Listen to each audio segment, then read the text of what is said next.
bet you can finish this verse. Greater is he who is in me.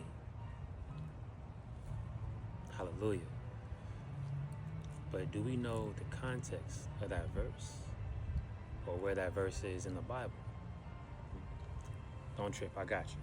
It's 1 John 4:4. Let's break down that verse real quick. The whole verse and the verse after as well. So it reads, and this is in the NLT. It reads, "But you belong to God, my dear children. You have already won a victory over those people." Those people, in the previous verses, it speaks about people who claim to be of Christ, but then deny his truth. Right? So that's who we're speaking of here. It says, you have already won a victory over those people, because the spirit who lives in you is greater than the spirit who lives in the world. Those people belong to this world, so they speak from the world's viewpoint, and the world listens to them. But we belong to God, and those who know God listen to us. If they do not belong to God, they do not listen to us.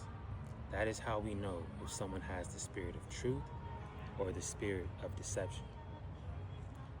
So my brother and I, my older brother, some years back, we would always talk about something called the 50 chains theory. And essentially what it is, or what it says is, people will only listen to you if you have 50 chains on, even if you're speaking the truth, right? People only listen to you if you have those 50 chains on, or a status symbol that they're enamored with, right?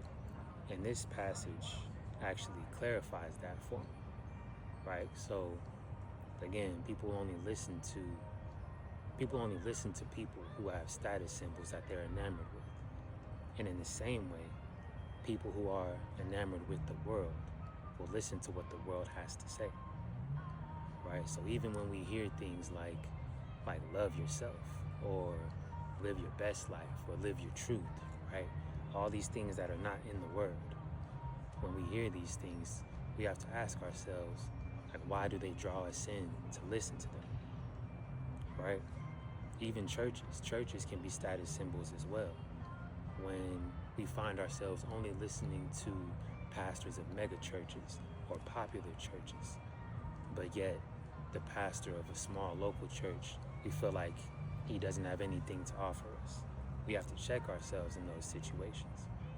We can't claim greater is he who is in me than he who is in the world while being enamored with the world. It doesn't work. It's hypocritical, right? So we have to check ourselves. We have to check the things that we love, the things that we give our time to. We have to check the people that we listen to, right? So let's understand the verses that we say. Let's understand the context. Let's understand the verse before, the verse after, right? Let's stand on our own faith, not the faith of our leaders or our pastors. Hallelujah to the Most High God. And Christ bless you.